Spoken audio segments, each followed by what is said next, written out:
On April 9th, 2009, 42-year-old Abraham Shakespeare drove his fancy black BMW 750W car towards an upscaled gated community in Lakeland, Florida. Abraham stopped his car, hit a remote control on his sun visor, and waited for the large gate that kept his neighborhood separated from the rest of the city to open. Then Abraham drove through the gate and glanced in his rearview mirror. His friend Dee Moore was following right behind him. In her black Hummer, Abraham led Dee through the neighborhood's winding roads that were dotted with large two-story homes with huge front yards and swimming pools in back.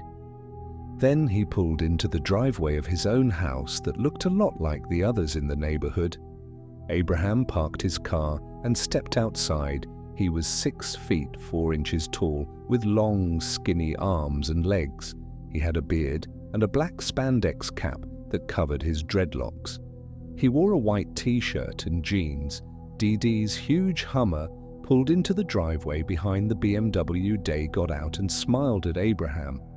She was 36 years old and she was tall, with dyed blonde hair, and she laughed and talked a lot. Day went around to the passenger side of the Hummer, opened the door, and took out a video camera and a tripod to put the camera on. She closed the door and then followed Abraham into his house, and Abraham led her through his living room that had high ceilings, large leather couches, and a state-of-the-art TV. The furniture and most of the decorations inside had come with the house when Abraham bought it. Abraham asked Day how her day at work had been as they walked up the staircase to the second floor, and Day told him that things were going really well. She owned and operated a successful medical staffing agency, and she said business just kept getting better. Then they walked down a hallway on the second floor into a room that Abraham used as an office and as a place to relax and watch TV. And when they walked into the room, Day set up the tripod, put the camera on it, and turned the camera on. Then she asked Abraham if he was ready for her to film him. Abraham looked at the camera. He grinned and said, yep, he was ready. Since Dee's medical staffing agency had taken off, she had spent a lot of time and energy following her dream of becoming a writer. She wanted to write books and movies, and when Dee and Abraham had met through a mutual friend about 6 months earlier, she was fascinated by his life story, and she thought he would be the perfect subject for a biography or a documentary, or maybe even a Hollywood blockbuster movie. Day pressed record on the camera and asked Abraham just to talk about himself a little bit and to tell her about his life. Day thought getting Abraham to tell his story in his own words would be a great resource for her for when she started writing a book or movie about him. So Abraham started talking into the camera and pacing a little back and forth, and as he talked about his life, it seemed like he was almost reliving certain moments from when he was younger, and that made Dee smile. And as she listened, she thought even his last name, Shakespeare, was perfect for a storyteller like Abraham had grown up poor, and he had dropped out of school when he was about 12 years old to go work in the citrus fields that thrived in that part of Florida, and Abraham had left school without really learning how to read or write beyond the most basic level. And as he got older, he started to understand that his employment options would always be limited, and so he had spent the majority of his life moving from one odd job to another, trying to make ends meet in the room upstairs in his house. Abraham stopped pacing for a second, and he thought back to some of the low-paying jobs he had, and he said going from job to job and struggling to survive had made it clear to him just how much the city of Lakeland was divided. Lakeland was part of the Tampa Bay area, and in Lakeland, some of the wealthiest people in Florida lived just miles away from some of the poorest people. And Abraham said when he was younger, he would pass by the gated communities where the rich people lived, and he would tell himself that someday he would figure out a way to move behind those gates. But it was a dream that most people in his poor neighborhood laughed at, and for most of Abraham's life, That dream he had seemed like it was impossible to achieve, but even though Abraham had spent decades living in his mom house and working low-paying jobs, he had refused to let that bring him down, and everybody who knew Abraham said he was one of the kindest, most positive people they had ever met. Then 3 years earlier, on November 15th of 2006, Abraham had been working as a delivery man for a food distribution company. Abraham's co-worker Michael Ford had been driving the delivery truck that day, and he pulled into a convenience store to get cigarettes and a drink. But before Michael got out of the truck, Abraham had reached into his pocket and taken out $2. Abraham was pretty broke at the time, and he knew he shouldn't just throw money away, but he stared at the dollar bills in his hand and then gave them to Michael and asked him to buy 2 quick pick lottery tickets, and Michael laughed, grabbed the money and went inside. A few minutes later, Michael had gotten back in the truck and given Abraham the 2 lottery tickets. Then the following evening, Abraham had been sitting on the couch at his mother's house, watching the winning lottery numbers get announced on the local news. And he had just stared at the TV, stunned, because each winning lottery number that just got announced matched a number on a lottery ticket he was holding.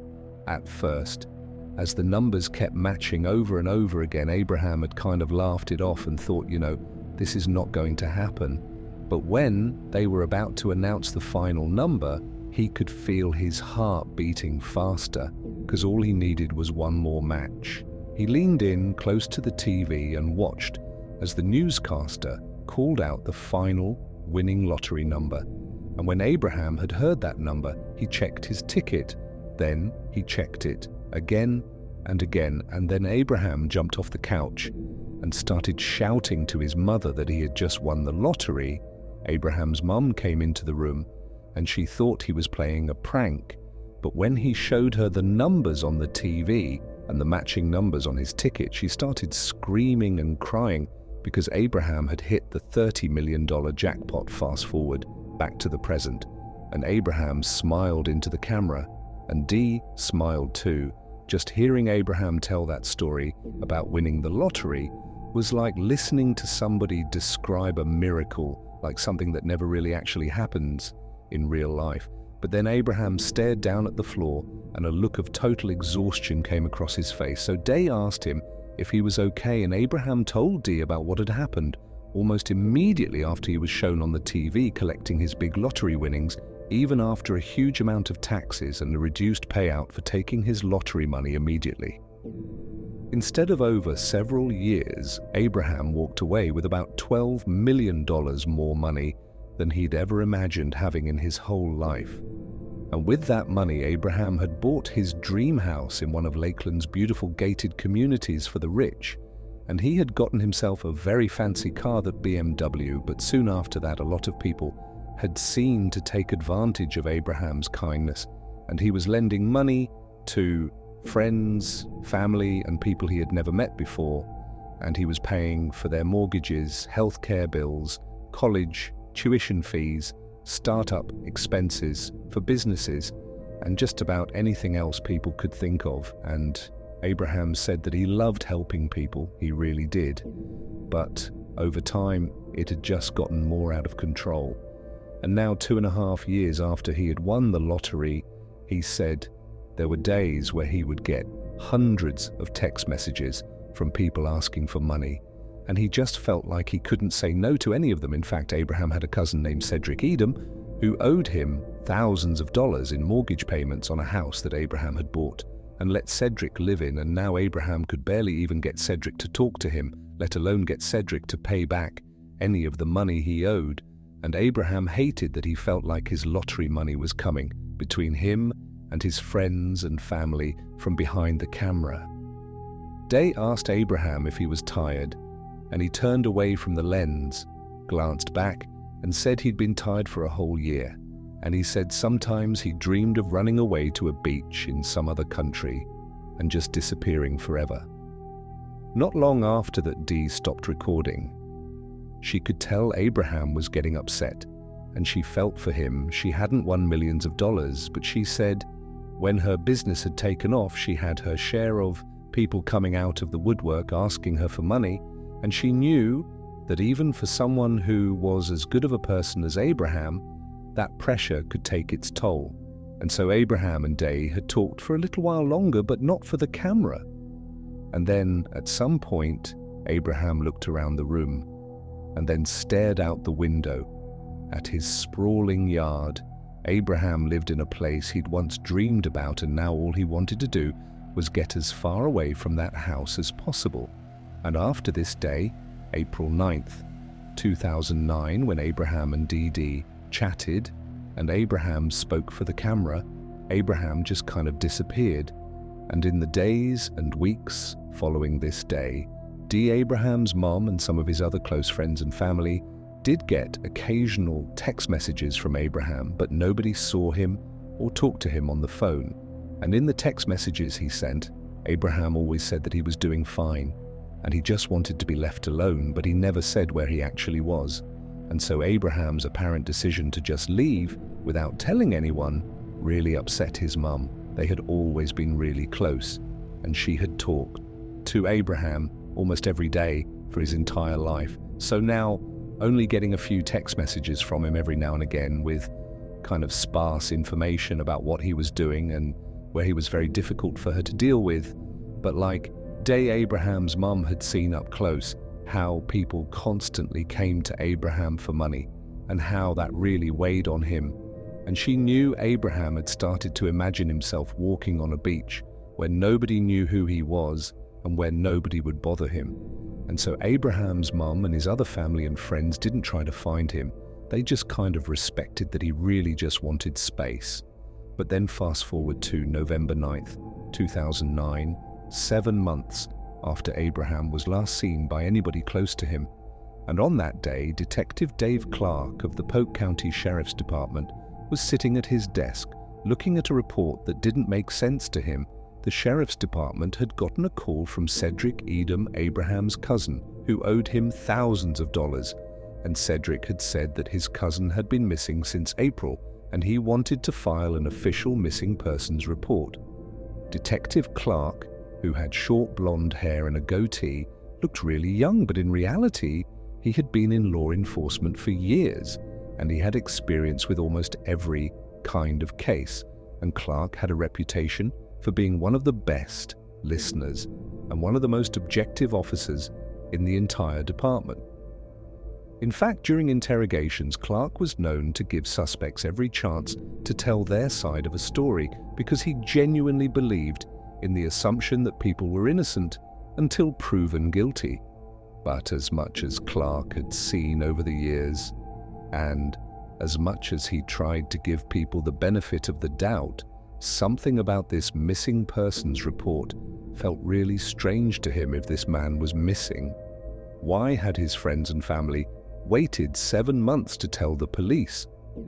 Clark leaned back in his chair and read over the report again, and this time, when he read the missing person's name, his eyes went wide. He grabbed a piece of paper and pen and started writing down some notes, because Clark remembered something that he hadn't thought of in years. Clark knew who Abraham Shakespeare was because after Abraham had hit the lottery jackpot back in 2006, news stations in the area covered what they called Abraham's rags to riches story over and over for weeks. So Clark now knew he was dealing with a potentially missing person who was worth millions and millions of dollars. And when that much money was involved, there was always the possibility of foul play. And so Clark wanted to get to work on this case right away.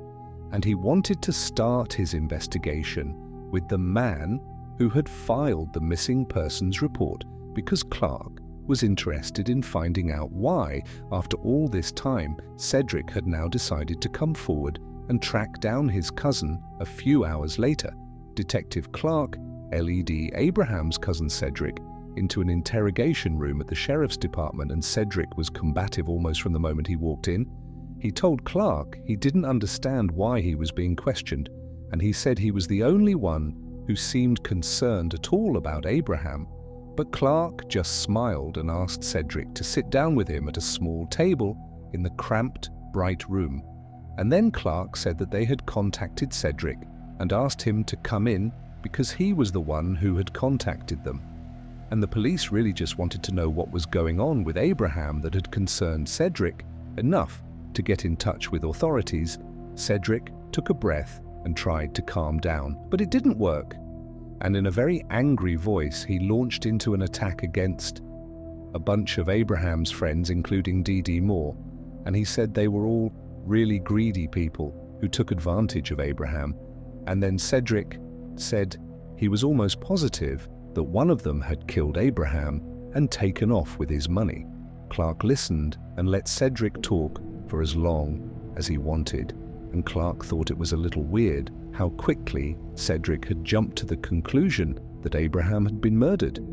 But Clark didn't mention that, and when Cedric finally stopped talking, Clark smiled and talked to Cedric, almost like they'd been friends for years. Clark said he'd done some research right after getting the missing persons report, and so he knew that Cedric owed Abraham thousands of dollars in mortgage payments on a house that Abraham had bought for him. Cedric shook his head, and the anger in his voice came right back, and he said he loved his cousin, and he reiterated that he was the only one doing anything to find him by the end of the interview. Clark was even more surprised than he had been by the missing's report. He didn't have enough evidence to hold Cedric, but he thought if something really had happened to Abraham, Cedric had to be at the top of the suspect list. Here was a guy who hadn't said anything for 7 months, who owed Abraham thousands of dollars, talked about a potential murder, and then immediately tried to put the blame on other people. So Clark couldn't shake the feeling that Cedric might have contacted police in an attempt to cover his own tracks in some way. But Clark was going to remain objective, like he always did. And even if he was potentially connected to Abraham's disappearance, there was also a chance that he was telling the truth. And so maybe there really were friends of Abraham who were out to get his money in any way possible. So later that day, the sheriff's department subpoenaed the cell phone company in order to get a detailed account of Abraham's cell phone records. But Clark knew that could take a while, so he dug further into some of Abraham's financial records, and the list of people who owed him money was astonishing. In the 3 years since Abraham won the lottery, he had loaned millions of dollars to people, and this was just in the form of property expenses, medical bills, educational costs, and other loans that had a clear paper trail. But Clark figured Abraham must have also been handing out money to people in his everyday life that he had not kept records of. So tracking down all the people who owed Abraham money would take time and resources. Clark was willing to do whatever it took, but he still had no evidence other than Cedric's word that Abraham was actually missing. Clark needed to get a better idea of what was happening, so he decided to talk directly to one of the people that Cedric had been eager to blame for Abraham's disappearance, Dee. More on November 10th, the day after the missing persons report had been filed. Detective Clark found himself back in the interrogation room. This time he was seated across the table from Dee Moore, Abraham's friend, who wanted to write a book and make a movie about his life. Dee had on jeans, a t-shirt, and leather sandals, and Clark thought she was almost the exact opposite of Cedric. When it came to interviewing her, she smiled a bunch and seemed very easygoing, and she said she would tell him anything she could, but that she didn't really understand why she was there. So Clark asked her, when was the last time you spoke to Abraham? And she said she had gotten a text from him somewhat recently, and that he messaged her from time to time just to see how things were going in her life and to tell her that he was okay and enjoying his time away.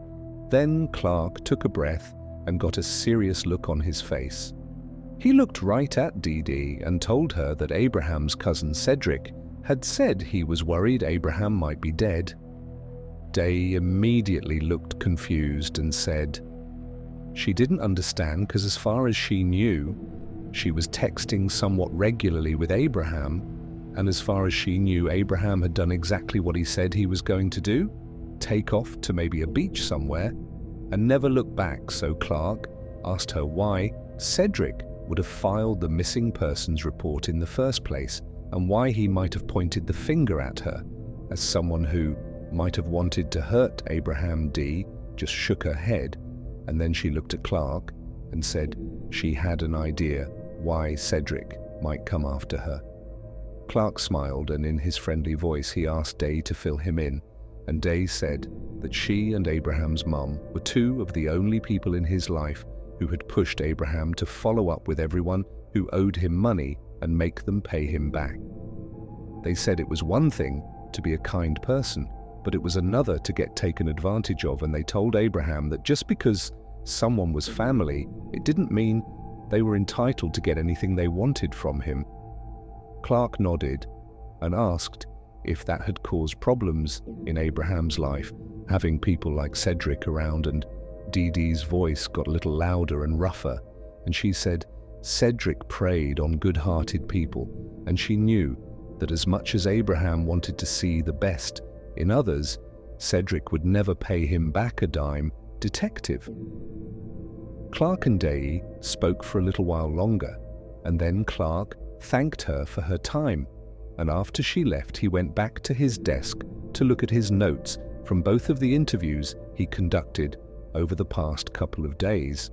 And as he did that, all he could think about was how badly he wanted to see Abraham's cell phone records, because Clark still didn't know if Abraham was dead in a ditch somewhere like Cedric wanted him to believe, or if Abraham was just sipping pina coladas on a beach without a car in the world. In the days following his interview with Dee Dee, Clark kept digging into Abraham's financial records, and he and other members of the investigative team met with Abraham's friends' family and as many people who owed him money as possible. But Clark also discovered something new that caught his interest. Michael Ford, Abraham's co-worker who had used Abraham's money to buy the winning lottery tickets, had filed a lawsuit about a year after Abraham had won the lottery. In that lawsuit, Michael had argued that because he was the one who actually bought the tickets for Abraham, he was entitled to at least a cut of the winnings, but Michael had lost his case in court, and Clark wanted to know if maybe Michael held a grudge against Abraham, so Clark pursued this new potential lead. But he discovered that Michael and Abraham had pretty much lost touch once the trial started, and Abraham had even stated publicly that he didn't blame Michael for doing what he did, and he said he would have been willing to give Michael hundreds of thousands of dollars if Michael had just asked him instead of going directly to the courts now. None of this ruled out Michael as a suspect in Clark's mind, but there was no evidence putting Michael anywhere near Abraham in the days and weeks before Abraham had apparently disappeared, so Clark knew he needed to keep looking elsewhere. And Clark still felt like he was in the middle of one of the most bizarre cases he'd ever dealt with, because no evidence had surfaced that suggested anything violent or against the law had even happened to Abraham. There was no body, there was no signs of distress at his house, and friends and family kept getting text messages from him. So Clark kept reminding himself that Abraham was a guy with the financial means to truly just disappear if he wanted to. But then at the end of the month, something happened that would turn Detective Clark's attention back to one suspect in particular. On a day in late November, Abraham's mum contacted Detective Clark and said she had something to show him. So Clark drove out to her house, and Abraham's mum met him at the door and invited him inside. The house was warm and comfortable, and being there, Clark felt even more of an urge to discover where Abraham was, just so he could put Abraham's mum's mind at ease. Clark thanked Abraham's mum for calling him and for welcoming him into her house. Then she led him into the living room and picked up an envelope from the coffee table. She opened it and showed Clark a greeting card with a Christian cross on the front, and she said when she'd gotten this card there had been a $100 bill inside of it. She handed the card to Clark, and he opened it and he saw a scribbled note that said, "I'll be home soon," and Abraham's signature underneath. And Abraham's mum said that even though her son had trouble writing, he had always made sure he could sign his name, and she recognized that was definitely his signature on the card. Abraham's mum told Clark that she had gotten the letter about 2 months earlier, but she had forgotten about it. She said she was sorry. She had not shown it to him. Sooner, Clark said that was totally fine. And then he was grateful that she was showing it to him now, and he picked up the envelope that the card had come in, and he squinted his eyes almost like he was trying to look for something that wasn't there, because there was no stamp or address on the envelope, and it didn't look like it had been mailed from anywhere. So Clark asked Abraham's mum how she'd actually gotten the letter, and she told him her nephew Abraham's cousin Cedric had hand-delivered it. Just hearing that made Clark feel like his investigation had gone right back to where it started then without Clark saying anything. Abraham's mum said that even though Cedric was her nephew, she didn't always trust him, and she didn't necessarily believe he was just trying to do right by Abraham by filing the missing persons report. And then she looked Clark in the eyes and told him all she really wanted was to hear from her son. If she could just hear his voice, she would know he was okay, and everything would be fine. Clark said he understood, and he thanked Abraham's mum for all her help and told her he would keep her informed if he learned anything new. Then Clark went back to the station, and he told other members of the investigative team that he wanted to keep looking into Abraham's cousin Cedric, because giving Abraham's mom a card with $100 in Abraham's signature in it seemed like one more way Cedric could be trying to cover something up. And then Clark got some information that he was confident would break the case wide open. The phone company had come back, and they provided police with a detailed history of text messages sent from Abraham's number, and something in those text messages stood out to Clark right away. And by December, Clark believed he was closer than ever to finding Abraham on December 26, 2009. So a month and a half after the missing persons report was filed, Abraham's mother was relaxing on the couch at her house. Christmas had been a mixed blessing that year. She loved seeing friends and family for the holidays, but not having Abraham around just hadn't felt right. They had always spent Christmas together, and so the house kind of felt empty without him. But then her phone, she leaned over, grabbed it off the coffee table, and almost started crying tears of joy because Abraham was calling. The connection wasn't great, but she could hear her son on the other line, and that was all that mattered. Abraham wished her a Merry Christmas and said he was sorry he hadn't called the day before. And Abraham's mum said that was okay, and that she just wanted to know how he was doing. And he said other than dealing with a little winter cold, he'd been great, and he knew him leaving had been very hard on people, especially her, but he felt like he'd made the right choice, and he promised he'd be home soon. And when he did, he'd be much happier than when he left. Abraham's mum hung up the phone, and she felt better than she had in months, and she wanted to call everyone she knew to let them know the good news she had finally heard from Abraham. She had heard his voice, but first she thought she needed to tell the police, so she took a deep breath, collected herself, and called the sheriff's department on December 26th. Right after Abraham's mom had gotten this call from her son, Detective Clark was sitting at his desk. His phone rang, and he picked it up, and he could hear Abraham's mom almost shouting at him on the other line. She told him about the phone call she'd just received from Abraham and how happy she was. And so Clark thanked her for letting him know he wished her a Merry Christmas, and then hung up. But then he immediately made a call to the cell phone company so he could get a location on where Abraham's phone had been when he placed this call to his mother. And when Clark heard what they had to say. He shouted across the room to a fellow detective and told him they needed to leave immediately. Clark and this other detective ran out of the station. They climbed into an unmarked car.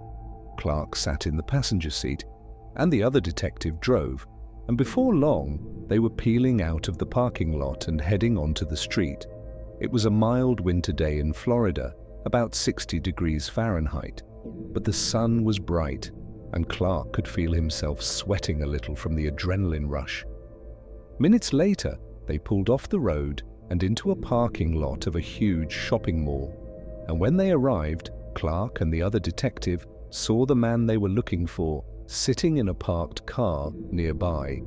But before the detectives could get out of their car, the man they were looking for drove off. And so Clark looked over at the other detective and just said, "Chase him." So the detective peeled out of the mall parking lot and raced down the street after this man in the car. But the detective realized they didn't have police sirens in their unmarked vehicle, so they couldn't signal to the driver that they were cops, and they wanted to pull them over, so the detective just tried to stay as close to the man they were chasing as possible. Then finally, they came to a red light, and the man they were after stopped. And so without even thinking, Detective Clark threw open his door. He ran in front of this car, he held up his badge, and he yelled at the driver to get out and come with them. The man in this car just stared up at Clark, and then he slumped his ERS and put his head down. And later that day, after they had all talked back at the sheriff's station, Detective Clark knew where Abraham Shakespeare had been all this time, based on interviews and cell phone data collected throughout the missing persons investigation. Here is a reconstruction of what police believe happened on April 9th, 2009, when Abraham First Music disappeared. On that night, Abraham drove his car down a road in an upscale neighborhood in a town about 20 minutes away from his house in Lakeland. Abraham had spent much of the day talking to Dee on camera, and he was still thinking about getting away from Florida and kind of dropping off the map for a while. But before he did anything drastic, he wanted to make sure he had enough cash on hand to just disappear, and he hoped to avoid leaving a paper trail as much as possible. So it would be harder for people to track him down. So Abraham was on his way to the house of someone who owed him money and who had told Abraham that they had thousands of dollars in cash that they could give him. While Abraham wound his way through the neighborhood, the person he was going to see sat inside their house and waited for Abraham to arrive.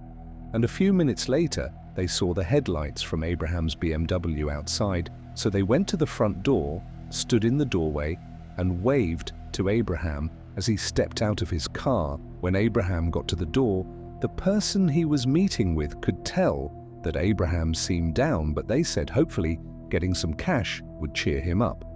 Abraham smiled and walked inside and followed this person through their living room and into a small home office. Abraham stood in the middle of the office, and the person he was meeting with walked across the room to a floor safe standing in the corner.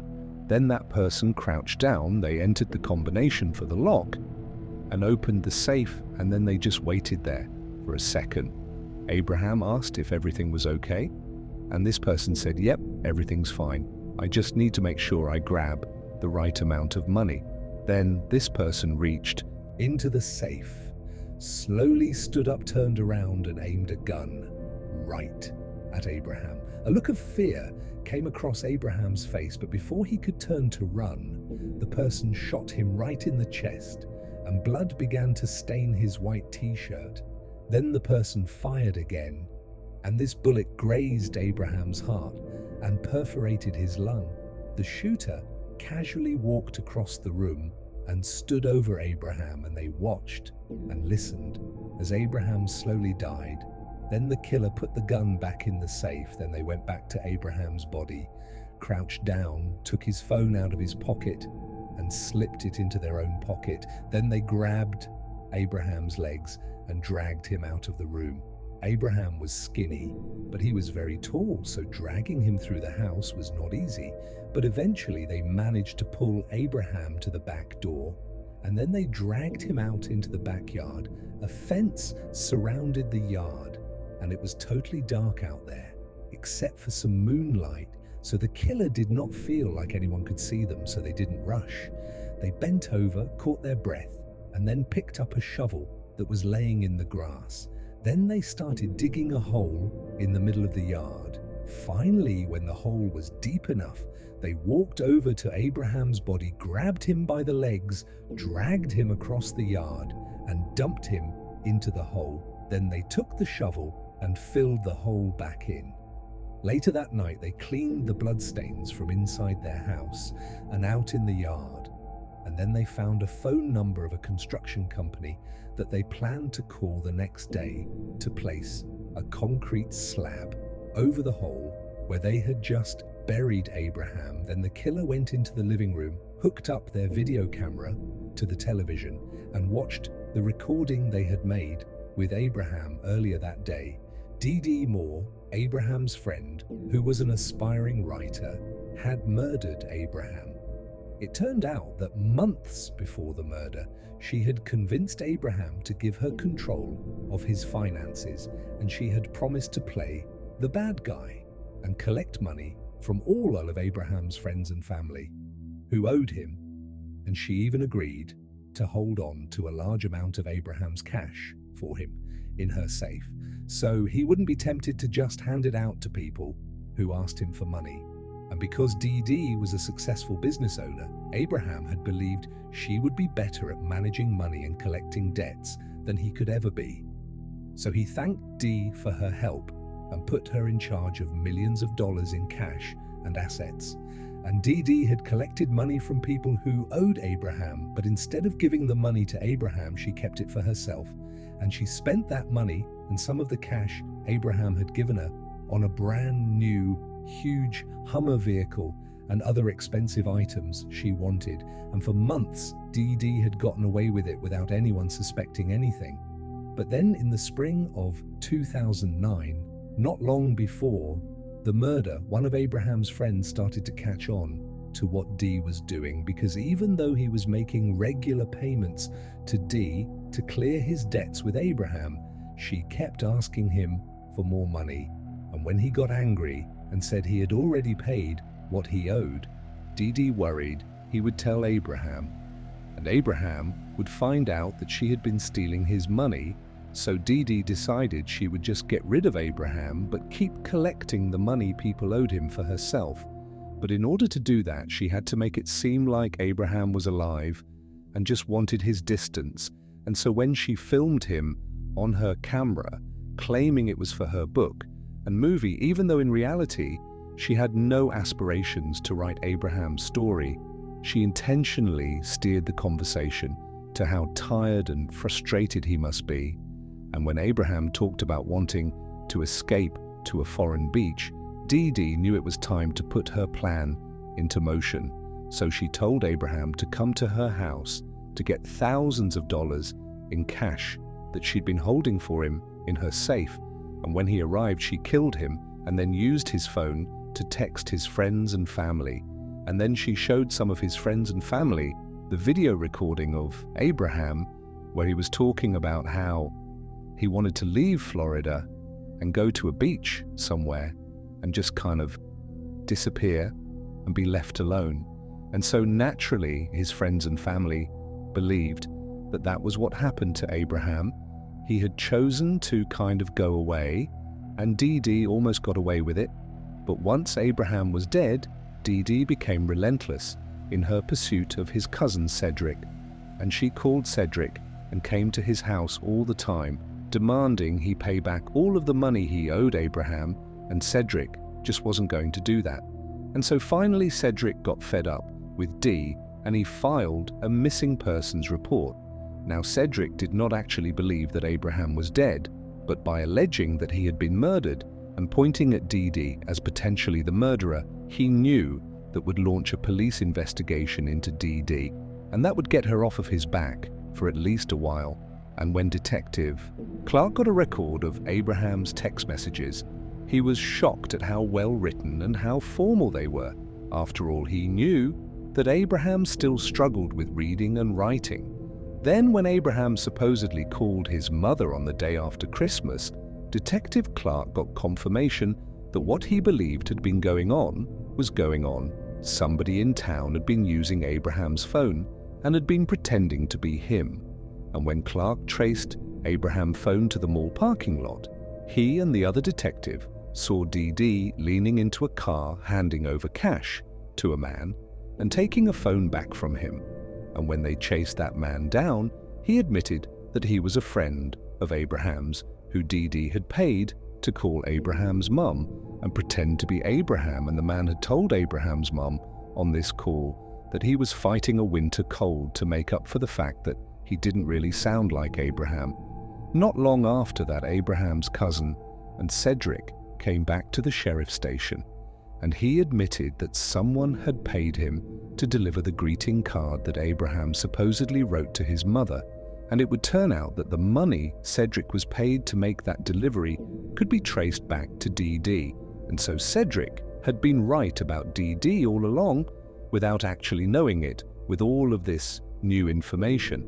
And with Abraham's phone records, police determined that every text message that had been sent from Abraham's phone since he disappeared had actually been sent by Dee Dee, and eventually they learned that Dee Dee had hired a construction company to lay a concrete slab down in her backyard. So on January 27, 2010, over 9 months after Abraham's murder, police went to Dee Dee's house and they broke up the concrete slab out back, dug up the ground underneath, and found the skeletal remains of Abraham Shakespeare and pieces of the t-shirt and jeans that Abraham had been wearing in the video that Dee Dee recorded on the day she killed him were still clinging to his bones. Dee Dee was found guilty of murder and sentenced to life in prison without parole. Abraham was given a proper burial, and his family was finally able to grieve, and his murder helped lead to a new Florida law that keeps the identities of large jackpot lottery winners private for 90 days. And in a telephone interview from prison, Dee Dee surprised reporters and said she strongly supported this new law.